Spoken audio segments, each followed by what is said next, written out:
ക്രിസ്തുവിൽ പ്രിയരെ, വചനയാത്രയിലേക്ക് സ്വാഗതം. ഇന്നത്തെ വിചിന്തന വിഷയം ധൂർത്തപുത്രൻ്റെ ഉപമയാണ്. വിശുദ്ധ ലൂക്കായുടെ സുവിശേഷം 15-ാം അധ്യായം 11 മുതൽ 32 വരെയുള്ള വാക്യങ്ങൾ. ഈ ഉപമയെ ദൈവകരുണയുടെ ഉപമയായി നമുക്ക് ഏറെ മനസ്സിലാക്കുവാൻ സാധിക്കും. ഈ തപസ്സുകാലത്ത് അനുതപിച്ച് കർത്താവിൻ്റെ പക്കലേക്ക് മടങ്ങി വരുവാനുള്ള ക്ഷണം ഈ തിരുവചനം നൽകുന്നു. ധൂർത്തപുത്രൻ്റെ നാശത്തിന് കാരണം പിതാവിൻ്റെ സ്നേഹം അവൻ അറിഞ്ഞില്ല, ധൂർത്തനായി ജീവിച്ചു എന്നതാണ്. ഇന്നും വ്യക്തികളും കുടുംബങ്ങളും നശിക്കാൻ കാരണം ധൂർത്താണ്. പിതാവിൻ്റെ സ്നേഹം, ദൈവത്തിൻ്റെ സ്നേഹം അനുഭവിക്കുന്നില്ല, അറിയുന്നില്ല എന്നതാണ്.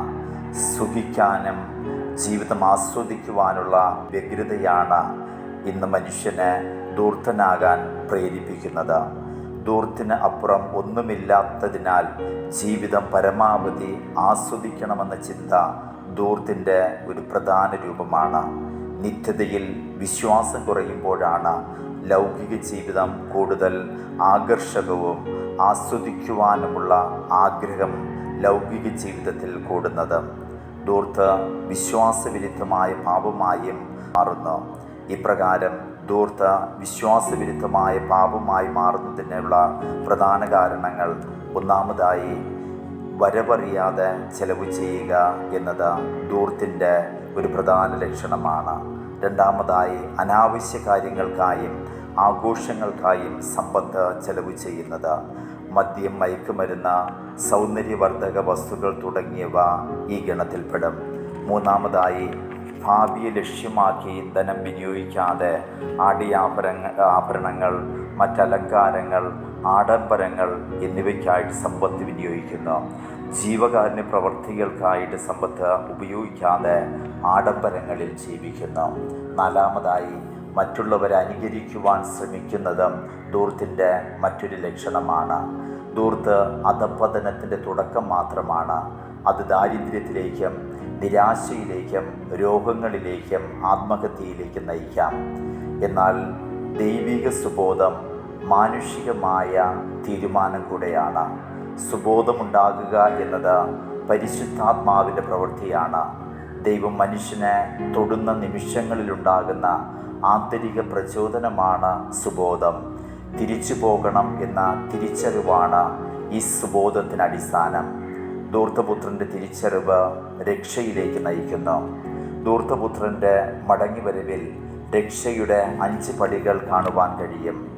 ഒന്നാമതായി, പ്രധാനമായും നോമ്പുകാലത്ത് ഈ രക്ഷയുടെ 5 പടികളെക്കുറിച്ച് ചിന്തിക്കുകയും ധ്യാനിക്കുകയും ചെയ്യുന്നത് ഏറെ ഉചിതമാണ്. ഒന്നാമതായി, ഒരുവൻ തൻ്റെ പാപാവസ്ഥയെ അംഗീകരിക്കണം. ദൈവസ്നേഹത്തിൽ നിന്ന് ഏറെ അകലെയാണെന്ന സത്യം തിരിച്ചറിയണം. ദൈവമേ, ഞാൻ പാപിയാണ് എന്ന തിരിച്ചറിവ് അനിവാര്യമാണ്. അത് രക്ഷയുടെ ആദ്യപടിയാണ്. രണ്ടാമതായി, സുബോധമുണ്ടാകണം. ലോകമോഹങ്ങളും സുഖഭോഗങ്ങളും മനുഷ്യനെ എങ്ങും എത്തിക്കുന്നില്ല എന്നും ദൈവത്തെ കണ്ടുമുട്ടുന്നതുവരെ മനുഷ്യ മനസ്സ് അസ്വസ്ഥമായിരിക്കും എന്നുള്ള തിരിച്ചറിവാണ് സുബോധം. ലോകസുഖങ്ങളെക്കാൾ നിത്യസത്യങ്ങൾ വിലമതിക്കുന്ന മനോഭാവമാണിത്. വിശുദ്ധ അഗസ്തീനോസ് ഈ മനോഭാവത്തിൻ്റെ ഉത്തമ ഉദാഹരണമാണ്.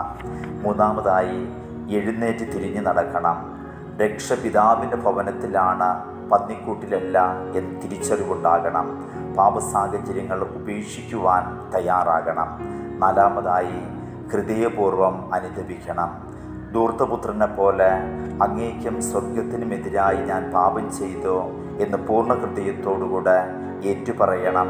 അനുതാപത്തിൻ്റെ കുമ്പസാരം സ്വീകരിക്കണം. അഞ്ചാമതായി, ധൂർത്തപുത്രനെ പോലെ സമ്പൂർണമായി ദൈവകാരുണ്യത്തിൽ, ദൈവകൃപയിൽ ആശ്രയിക്കണം. ദൈവത്തിൽ പൂർണ്ണമായി സമർപ്പിക്കണം. വ്യവസ്ഥകളില്ലാതെ സമർപ്പിക്കുവാൻ തയ്യാറാകണം. ഈ തപസ്സുകാലം പിതാവിൻ്റെ സ്നേഹത്തിലേക്ക് മടങ്ങി വരുവാനുള്ള അനുതാപത്തിൻ്റെയും മാനസാന്തരത്തിൻ്റെയും സമയമാണ്. ധൂർത്തപുത്രൻ്റെ മാതൃക ഈ മടങ്ങിവരവിന് എന്നും നമുക്ക് പ്രചോദനം നൽകുന്നു. ദൈവസ്നേഹത്തിലും ദൈവകരുണയിലും ആശ്രയിച്ചുകൊണ്ട് ഈ നോമ്പുകാലം നമുക്ക് അർത്ഥവത്തായി ജീവിക്കാം. ദൈവം നമ്മെ അനുഗ്രഹിക്കട്ടെ.